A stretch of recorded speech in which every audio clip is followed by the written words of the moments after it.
ሞገሴ መድብል ይግደሏት፣ እቺ ልጅ ነገ ከነገ ወዲያ አባቴ ይመጣል ብላ በተስፋ ስትጠብቅ የነበረች። እረ ማዘን አለብህ ዘንላት መድብል እያለ እንግዲህ ሞገሴ እየለመነው ይገኛል ማለት ነው። በእነዚህ በጨካኞች እጅ ውላ ትደር። እስቲ የውልህ አስተውል። ነገ የሚቆጭህ ነገር አትወስን፣ የተሳሳተ ውሳኔ አትወስን። ስለዚህ ብሩክ የሚወደው የሚያስቀድመው ልጅና ልጁ ብቻ ነው። መድብል ተው እሺ በለኝ፣ ስለዚህ ተረጋጋ በማለት እውነት ነው ግን ብሩክ ልጁ ያስቀድማል። ዝና ምን ማድረግ አለብን? ስለ ብሩክ አንድ ነገር እንኳን ሳይነግረን ወይም ደግሞ ምን ማድረግ አለብኝ ብለህ አሁን ከኔ ጋር ክርክር ተያይዘኸኛል። ምንድን ነው እንደዚህ የምትለው? በማለት ለብሩኬ ከልጁ በላይ ምንም ዓለም የለም ይላል ሞገሴ። ሞገስ ያለንበት ችግር በጣም ከባድ ውስጥ ነው ያለነው። እነዚህ ሰዎች በጣም ከባድ ሰዎች ናቸው። ስለዚህ እነ ኤፍራታ እነ ማህሌት ሁላቸውም። ስለዚህ ይሄ ሁላ ሚስጥር አውቀናል፣ እነሱም ስለሚተባበሩን። ሞገስ ምን ሆነሃል? አስተውል እንጂ ምሳሌ በጣም እነሱ አቅም አላቸው። ስለዚህ ዝም ብለን መያዝ አንችልም። ሞገስ ያለን አማራጭ ይሄንን ጦርነት ግዴታ ማሸነፍ አለብን። አንተ ምን ሆነሃል እንዴ? እጅህን ስጥ ነው እንደምትለኝ? መድብል እንዴ ምን ነካ? እሷ በእጃችን መግባቷ ስናረጋግጥ የዛ ሰዓት እንለቀዋለን በማለት እንግዲህ መድብልን እያሳመነው ይገኛል ማለት። መድብል ግን ምንም አልተዋጠለትም። እኔ አሁን እጅ ስጥ ነው እንደምትለኝ? እኔ በፍጹም እጅ አልሰጥም በማለት እንግዲህ እየተከራከሩ ይገኛሉ ማለት ነው። በጣም እንግዲህ ከባድ ነው። የተከበራችሁ የዜድ ሀበሻ ቤተሰቦች እንዴት ናችሁልኝ? ሰላም ነው ወይ? ሰላማችሁ ይብዛልኝ። ሁላችሁም ስለምታበረታቱኝ እጅግ አድርጌ አመሰግናለሁ። እንግዲህ ምሳሌ ክፍል 91 ይዘን መጥተናል። ሀሳብ አስተያየታችሁ በድጋሚ አይለየን። እንግዲህ በጣም የሚያሳዝን ነገር ነው። እንግዲህ ምሳሌ እንግዲህ ከሞገሴ ጋር እየተከራከሩ ይገኛሉ። መድብል ምን እጅ አልሰጥም በማለት ሞገሴ ደግሞ አይ መጀመሪያ ምሳሌ በእጃችን ካስገባን በኋላ ነው ምነካ በማለትም እንግዲህ ያው እሱ ግን ምንም ነገር አልተዋጠለትም። እኔ ስለ ብሩኬ አንድ ነገር እንኳን ሳላስተካክል የሚሆን ነገር የለውም እያለ እየተከራከረ ይገኛል መድብል ማለት ነው። በጣም ያሳዝናል። እንግዲህ ከባድ ነው፣ ከባድ ነገር ነው ያለ ነው። ምን መተማመኛ የለንም። እሺ በቃ እኔ የልጅቷ ነገር በጣም ያሳስበኛል ይላል። እኔም ለምሳሌ ስለማስብ ነው ይሄን ምልህ። እኔም እኮ ለምሳሌ ያስብላታለሁ። ለማንኛውም ስራችንን ቀጥል በማለት እንግዲህ መድብል ከሞገሴ ጋር አብሮ ተያይዘው ይሄዳሉ ማለት ነው። እና ያው እኔ እኮ በጣም የሚገርመኝ እንዴት ነው የሚይዙት የቻሉ? እንዴት ደፈረ?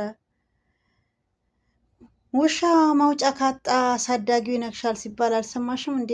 ምነካሽ ማህሌት ትላለች። ስለዚህ የዝና ሰዎች ወደ እኔ ስለሚመጡ ምንም አልነገሩኝም ትላለች ይፍራታ።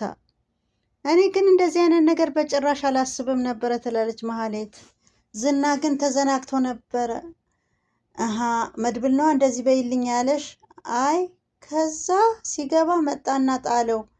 ስለዚህ መጥቶ ይዞት ሄዱ በማለት ስለዚህ ዝና 100% አንቺ እንዳስያዝሹ ያውቃል ማለት ነው። ስለዚህ አዎ ይሄ ባለአረግ እኮ ተቀብሬ ሰልስቴ እየተበላ ነበረ በማለት አዎ ችግር ውስጥ ነኝ። ከዚህ ሁላ ችግር ውስጥ የገባው በአንቺ ምክንያት ነው። እኔ ምን አደረኩ ትላለች ማህሌት። እንግዲህ ኤፍራታ በአንቺ ምክንያት ነው ማህሌት እዚህ ውስጥ ጣጣ የገባው። ስለዚህ አሁን እንግዲህ ዝናም ከወጣ እኔ አልቆልኛል በማለት እንግዲህ ኤፍራታም ግራ ተጋብታለች ማለት ነው። አንቺ ነሻ እንግዲህ ለዝና እንዲያዝ ያደረግሽው አንቺ ነሽ በማለትም እንግዲህ ማለት ተያይዛታለች። ኤፍራታም በቃ እኔ ምንም ማድረግ አልችልም በማለት እንግዲህ በጣም እንግዲህ ያሳዝናል ማለት ነው። ያው ማለት ነገር እሷ እንደሆነ የእሷ ነገር አይጣል ነው በቃ ፍቱኝ እያለ ነው እንግዲህ በቃ በቃ ፍቱኝ፣ በቃ ፍቱኝ፣ በቃ ወይኔ ወይኔ፣ አገር ለቅቄ ልሂድ ግን እንዴ! አንቺ ብትጠፊ እኮ እኔ ነኝ አንቆ አምጫት የሚሉኝ። ምን ነካሽ ይፍራታ? አሁን ከተተባበርሻቸው ደግሞ በዛ ላይ ምሳሌ መያያዟ ለአንቺ ጠቅሞሻል። እሷ ናት ህይወትሽ ያተረፈችው በማለት ምሳሌ እና አሁን ሊገሏት ነው እንዴ? እቺ አይጥ ምን አጠፋሽ ብሎ ሊገሏት ነው። አሁን እነሱ ያው ዝናን መያዣ እንዳረጓት ነው እንጂ ያደረገው። ስለዚህ ማንም አይገላትም ምሳሌ በማለት እንግዲህ ካሌብ ላይ ዝናማ ደክመዋል። ካሌብ ላይ ደግሞ እድሌን እሞክራለሁ። አይ ኧረ እባክሽ የዘንድሮ ደግሞ ሀብት ኖሮ አልኖሮ እኔ እሱ አያሳስበኝም። በዛ ላይ ደግሞ ኢፍራታ እኔም ነጻ ታወጭኛለች ትላለች ኢፍራታ። እስቲ እናየዋለን፣ ችግር የለውም ለእኔ ይመቻችልኝ እንጂ አወጣሻለሁ በማለት እውነታው ግን እንደዛ የሚባል ነገር የራስ የሚባል ነገር የለም። አብረሽን መስራት አለብሽ፣ አለበለዛ ህይወትሽ ይበላሻል ይፍራታል በማለት እንግዲህ ማህሌት ዝና ግን አይለቁትም እና ዝና አይለቁትም። አዎ መድብል የላይኛው ሴጣን ነው አይለቀውም በማለት ለምሳሌ ብሎ የሚለቁት ከሆነ በእርግጠኛ እንግዲህ ይገሉታል። እንደውም ደወለ አሁን እስቲ ያለው ብዬ እሱን ላነጋግር በማለት እንግዲህ መድብልም እንግዲህ እያበላው ይገኛል ማለት ነው። ለዝና ማለት ነው ምግብ እያበላው ይገኛል ማለት ነው።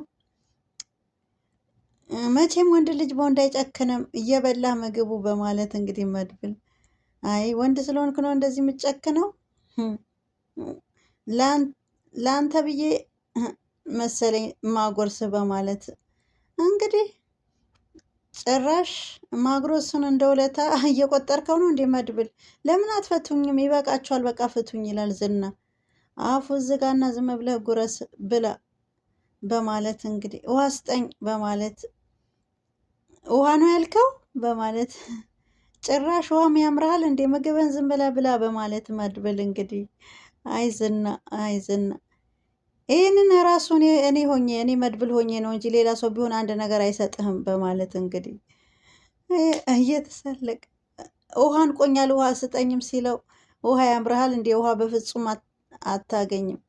ይኸውልህ ምሳሌም ሊገላት ይችላሉ፣ እኔም ሊያጠፉኝ ይችላሉ። እኔ እስካለው ድረስ ግን አልለቅህም፣ ተስፋ አልቆርጥም በማለት እሺ ውሃ ስጡኝም ሲል በቃኝ በቃ ውሃ አልሰጥም ስላላችሁኝ አፈር ስሆን እቺ ብቻ ሲለውም አይኔ አልፈልግም በቃኝ እያልኩ ነው አሰማኝም እንዴ? እና ምንድነው የምትፈልገው ሲለው አልፈልግም በቃ መድብል ልጅቷን ግን አትፈልጋትም መድብል። ስለዚህ ልጅቷን መግደላቸው አይቀርም። ስለዚህ ልጅቷ ሞተችም አልሞተችም እኔ ነፃ መውጣቴ አይቀርም በማለት በደንብ ነው የማውቃችሁ፣ መቼም አትወጣም። ስለዚህ ምሳሌ ብትሞትም ትሞት የብሩክን መጨረሻ እስካልነገራችሁኝ ድረስ በፍጹም አልለቅህም ምሳሌን እናትም አባትን። ስለዚህ በደቂቃ ውስጥ ምሳሌ ከሞተች በደቂቃ ውስጥ ራስህ እዚሁ ትሰናበታለህ በማለት በእናንተ እጅ መታሰሬና መውደቄ በጣም ያንገበግበኛል። አይ ይፍራታ ከታኛለች። አንተስ አስገድልሃት አልነበረም እንዴ መርዝ ሰጥተህ በማለት እንግዲህ ዝና ጸጸተው ያው ይፍራታ መሆኗ አውቋል። እስቲ አንድ ጥያቄ ልጠይቅህ ይላል መድብል ማለት ነው። እንግዲህ ይፍራታ አልቆላታል። አይፍራታ አስበላሽኝ፣ እዚህ ውስጥ ከተትሽኝ። እኔ ግን ነፃ ወጣሁም አልወጣሁም ምሳሌ መሞቷ መግደላቸው አይቀርም፣ ብትፈታኝ ይሻላል በማለት ግን እኔ ገደልከኝም አልገደልከኝም ግን ነፃ መውጣቴ አይቀርም ሲለውም በፍጹም ነፃ አትወጣም፣ ምሳሌ እንደሞተች በደቂቃ ውስጥ ነው አንተ ህይወትን እዚህ ማጠፋህ በማለት እንግዲህ ያስጠንቅቆታል መድብል ማለት ነው። እንግዲህ ይፍራታ እየዛተባት ይገኛል ዝና ማለት ነው። አይ ዝና እንግዲህ አይ ፍራታ አንቺ ነሽ እዚህ ውስጥ የከተትሽኝ እኔ ይፍራታ ከታኛለች፣ ይፍራታ ከዳችኝ በማለት አንተስ እንደ መርዝ እኮ ልታበላት ነበር አደል? እንደ መርዝ ገዝተህ ሰጥሃት እንድታበላልህ አልነበረም እንዴ ወደ እኔ ላካት ሲለው ዝናም እንግዲህ በጣም በቁጭትና በንዴት አይ አልለቀሽም ከዚህ ልውጣ እንጂ ፍራታ አልቆልሻል ከዚህ የተፈታሁለት ብሎ እንግዲህ የዛተባት ይገኛል ፍራታ ላይ ማለት ነው። ማለትም እንግዲህ አልቆልሻል እያለቻት ትገኛለች። አንቺ ነሽ ዝናን እዚህ ጣጣ ውስጥ የከተትሽው፣ እሱ የተፈታለት አንቺ ያልቆልሻል። ባይሆን እኔ ከካሌብ ጋር ልሆንና ከሱ ጋር ዝና እንኳን ደክሟል፣ ዋጋም የለውም። ከአሁን በኋላ ወደ ካሌብ ላቅና በማለት እንግዲህ ይቅናሽ ለአንቺ ከቀናሽ እኔም አንዳንድ ነገር ትረጅኛለሽ፣ መቼም እኔ ላይ አጨክኝም ስትላትም ይፍራታ ለማህሌትም ኧረ ችግር የለውም ለእኔ ይመቸኝ እንጂ አይዞሽ አታስቢ በማለት እንግዲህ አጽናንታታለች ማለት ነው። ቤተሰቦች ወይ ጉድ ወይ በገዛ እጃሉ እንግዲህ አሁን ግራ ተጋብታለች። እንግዲህ አንቺ እነዛ ሰዎቻቸው ማናት እነሱ ኧረ አላቸው እንዴ አጎቷ ነው እና ብትሞት ጉዳያቸው አይደለም። ለምንድን ነው የማይለቀው? ቤታቸውን ታውቂዋለሽ አይደል? አዎ አውቀዋለሁ እኔ አውቀዋለሁ፣ ችግር የለውም። ደግሞ ለምስጋና ተገናኝተን ብታመሰግነኝ አውቃለሁ። እኔ ካሌብ የሰፈር ሱቅ አይደለሁም ማለት ተጨማሪ የሚያሳስባችሁ ሰው አለ? ግን ተጨማሪ ሰው ለመያዝ ነው? አዎ አለች ቅድስት ምትባላለች። አዎ ቅድስት ትባላለች።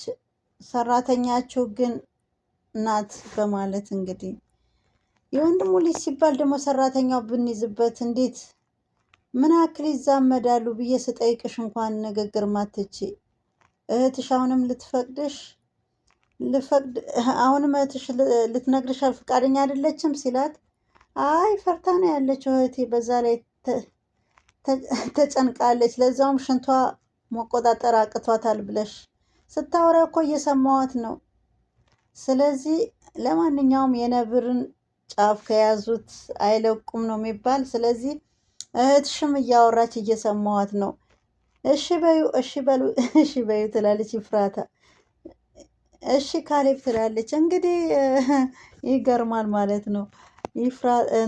ማሌት እያወራችሁ ካሌብን እንግዲህ እህትሽ እውነታው ልትናገር አሁንም ፍቃደኛ አይደለችም ማሌት ሲላት፣ አይ እሷ በጣም ተጨናንቃለች፣ እንዶ በጣም ጭንቅ ብለዋታል በማለት ስትመልስለትም እሷ ደግሞ አዎ በጣም ደንግጣለች፣ ሽንቷ ሁላ እስከሚያመልጣት ድረስ ብለሽ በዩ ሲላት፣ እኔ ካሌብ ሰምቼ ያለው ሁሉም ነገር በስልክ እየሰማዋት ነው የምታወራ ሁላ። እኔ ካሌብ የሰፈር ሱቅ አይደለሁም፣ እኔን ማታለል በፍጹም አይቻልም በማለት እንግዲህ ለማለት መልሶላታል። እንግዲህ ፍራታ የማይቀርላት ነገር ነው። ተጨማሪ ሰው ለመያዝ እንፈልጋለን፣ ማን አለ ተጨማሪ ሰው ብሎ ሲጠይቃት ማሌት ካሌብ ተጨማሪ ሰውማ አለ ማን አለ ሲላት፣ ቅድስት የምትባል ዝምድናቸው ምን ያክል ነው ሲል፣ አይ ሰራተኛቸው ናት። እንደ አንቺ በቃ ከሰፈር ሰው ነው ዝም ብሎ ከተራ ሰው ጋር ነው እንደምትውይ በማለትም እሱ ተሳልቆባታል ካሌብ ማለት ነው። እንግዲህ ለማንኛውም እንዶ ይሄ ልጅ አይፈቱትም እንዳይለቁትም እንዴ? አሁን ልጅትን አይፈልጓትም እንዴ?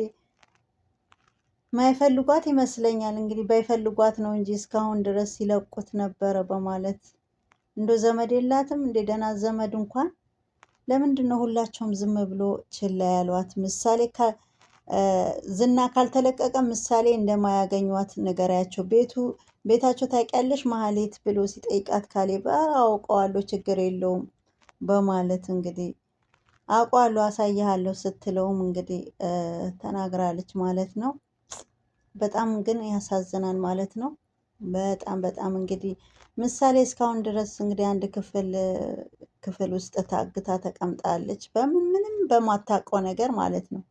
እንግዲህ እድሜ ለማህሌት እና ለኤፍራታ ማለት ነው። ኤፍራታም እንግዲህ ምሳሌ ሊገሏት ነው ወይ ብላም ለማህሌት ስጠይቃት ኤፍራታ ምሳሌ ቢገሏት ምን ጥቅም ያመጣሉ? ግን አንቺ ምሳሌ መያዛቸው ወይም ደግሞ ምሳሌ ማግኘታቸው ለአንቺ ጥሩ ሆኗል። ምሳሌ ግን ባትገኝ እስካሁን ድረስ አንቺ ሞተሽ ነበረ፣ በህይወትም አትገኝም ነበረ። ግን ምሳሌ መገኘቷ ጥሩ ሆነ። አሁን ደህና መያዣ ሆናለች ምሳሌ። ዝና እስካልፈቱት ድረስ እስከ መቼም ድረስ ምሳሌ አይለቋትም፣ እዛው ነው የሚገሏት በማለት እንግዲህ ያለው ነገር ለኤፍራታ ነግራታለች። ኤፍራታም ለምን ይገሏታል? ጥሩ አይደለም፣ ይሄ ሰው ባጠፋው ለምን እሷ ትቀጣለችም ስትላት ዝም ብለሽ አርፈሽ ቁጭ በይ በማለት እንግዲህ ተቆጥታታለች ማለት ነው። እንግዲህ ዝናና መድብል ደግሞ በህይወት ምን ያክል ደስተኛ ነህ ዝና ሲለውም እንግዲህ እየጠየቀው ይገኛል። እናንተ ከማግኘቴ በፊት ወይስ ከዛ በኋላ ነው የምትጠይቅ? እንደው በአጠቃላይ በጣም ደስተኛ ነኝ። በጣም በተለይ ደስተኛ በተለይ በእናንተ እጅ ከመግባቴ በፊት ማንም ሰው ሲያየኝ በጣም ሰዎች የሚንቀጠቀጥልኝ ሰው ነበረ። ስለዚህ በጣም ነበረ ሰው እኔን የሚፈራኝ። መሬት ላይ ራሱ ወድቆ አዋራ ሲል እሱ እንዴት ደስ ይለኝ ነበር። ለእኔ እርካታ ነበር። የደፈሩኝ ሁሉ የናቁኝ ሰዎች ሁላ ፈርድሜ በልቶ ሳያቸው ደስ ይለኛል። ይሄ የኔ እድል ነው። በህይወት ዘመኔ መሸነፍ አልወድም። ስለዚህ በህይወትህ እንግዲህ አሁን ያለበት በጣም አሳዛኝ ጊዜ ነው አይደል ዝና በማለት እሺ ወንድሜን ገላችሁታል ወይስ እንዴት ነው?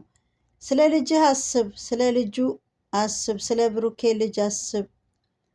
ምናልባት ዛሬም በህይወትም ላታገኛት ትችላለህ። ስለዚህ ለማንኛውም ለምሳሌ አስብ፣ ለብሩክ ሳይሆን ለምሳሌ አስብ በማለት ስለዚህ ዛሬ መጨረሻ ነው ዝና እመነኝ ይላል። እንግዲህ ካለቀ ትንሽ ደቂቃ ነው የቀራት። ምሳሌም ትሞታለች። ትሞትና እንተያያለን። አሁን እኔ ያለቅህም አንተ እዚሁ ነው ምገላግልህ።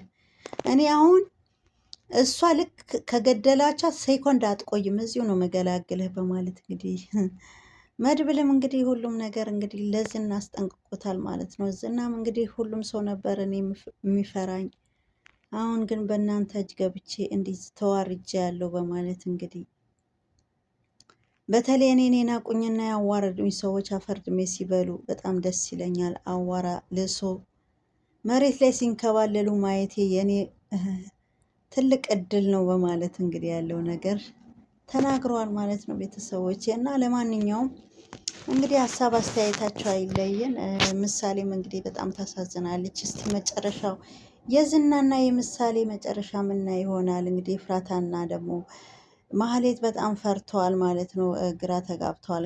ካሌብ እንግዲህ ያው ያለው ነገር ተናግረዋል ማለት ነው። አለቃችሁም በማለት እንግዲህ አስጠንቅቋቸዋል ማለት ነው። ኤፍራታም እኔ በጣም ፈርቻ ያለውም ስትል እሱ ያለው ነገር ሁሉም ነገር እኔ ሰምቻለሁ፣ የኤፍራታ ስራ ነው አለቃትም በማለት ካሌብ